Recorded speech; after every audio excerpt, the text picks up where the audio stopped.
السلام علیکم ناظرین، یہ ندی جو آپ دیکھ رہے ہیں یہ گھوڑمارا گاؤں وارڈ نمبر 3 کی ہے۔ آج آپ حضرات کی خدمت میں 2 باتیں عرض کرنا چاہتا ہوں۔ پہلی بات یہ کہ ہمیں تو یہ مشکل لگ رہا ہے کہ یہ قطار کیسے بند ہوگا، یہ کام کون کرے گا، کن کے ذریعے ہوگا۔ تو اس سلسلے میں ایک بات اپنے ذہن میں رکھیں، ہم سب کام کرنے والی ذات اللہ کی ہے۔ ہم کوشش کریں گے، محنت کریں گے، سبب اختیار کریں گے، لیکن یقین اور امید اللہ پر ہونی چاہیے، اس لیے کہ کام بنانے والی ذات اللہ کی ہے۔ ہمیں تو مشکل لگ رہا ہے، لیکن اللہ کے نزدیک کوئی مشکل شبد نہیں ہے، کوئی بعید والا لفظ نہیں ہے۔ اللہ جب بنانے پر آتا ہے کوئی روک نہیں سکتا، اور اللہ جب بگاڑنے پر آتا ہے تو اسے کوئی بنا نہیں سکتا۔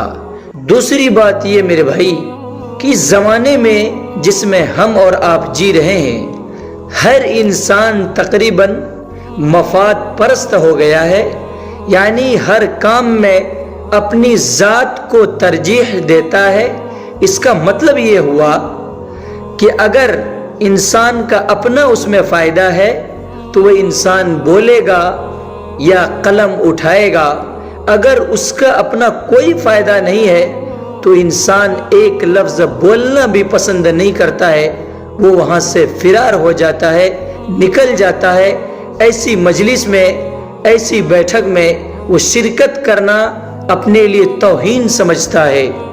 میرے دوستو، اسی گاؤں میں وارڈ نمبر 1 میں بھی یہ معاملہ ہو رہا تھا کہ گھر کٹ رہے تھے، لیکن وہ لوگ مل کر کے، جو لوگ سمجھدار تھے، کیونکہ اجتماعیت کی طاقت ہوتی ہے، ان لوگوں نے اپنے کام کو کر لیا۔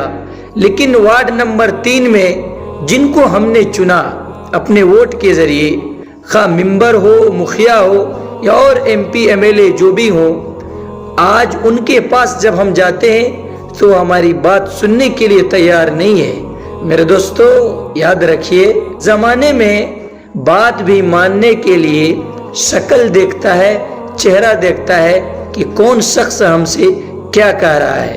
اور یہ معاملہ جس محلے میں ہوا ہے اور جن کے ساتھ یہ معاملہ ہو رہا ہے، ان میں اکثر غریب، مسکین، مزدور ہے، اور اس زمانے میں غریب کی بات کون سنتا ہے؟ حالانکہ ایک ووٹ کی اہمیت جو امبانی اور اڈانی کی ہے، وہی ایک ووٹ کی اہمیت اس کا بھی ہے جو مزدور ہے، ان پڑھ ہے، بالکل جاہل ہے، اس کو کچھ نہیں پتا۔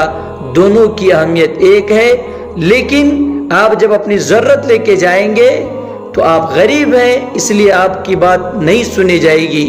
آپ کمزور ہیں، اس لیے آپ کی بات نہیں سنی جائے گی۔ حالانکہ ووٹ کی اہمیت ہماری اور ان کی دونوں برابر ہے۔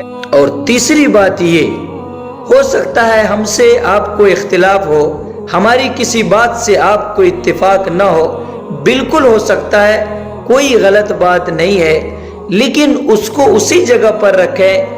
آج جن کے گھر کٹ رہے ہیں، ہمیں چاہیے کہ اگر ہمیں ان سے کوئی جھگڑا ہے، کوئی تکلیف ہے، وہ اپنی جگہ پر ہے، لیکن اس میں ہمیں شریک ہونا چاہیے۔ لیکن ہمارا مسئلہ یہ ہے، ہمارا معاملہ یہ ہے، اگر کسی سے جھگڑا ہو گیا، کسی سے کوئی تکلیف ہو گئی اور خدا نہ خواستہ انہی کے گھر کٹ رہے ہیں، تو ہم اس میں نہیں جائیں گے، اپنا وقت نہیں نکالیں گے۔ کیوں؟ اس لیے کہ ہمارا ان سے جھگڑا ہوا تھا۔ میرے دوستو، اس سوچ کو بدلیے، یہ اسلامی سوچ نہیں ہے۔ اسلامی سوچ تو یہ ہے، ایک مسلمان کو اگر کوئی تکلیف پہنچے، دوسرا مسلمان اس وقت تک آرام سے نہ بیٹھے جب تک کہ اس کی پریشانی کا کوئی حل ہم تلاش نہ کر سکیں اپنی حیثیت کے مطابق۔ اس لیے میرے دوستو، ہم سب کو مل کر کے چاہیے کہ ہم اس میں حصہ لیں، چاہے آپ ڈاکٹر ہوں، انجینئر ہوں، لائر ہوں، کچھ بھی ہوں، آپ اللہ کے بندے ہیں۔ ایک مسلمان دوسرے مسلمان کا بھائی ہے، اس لیے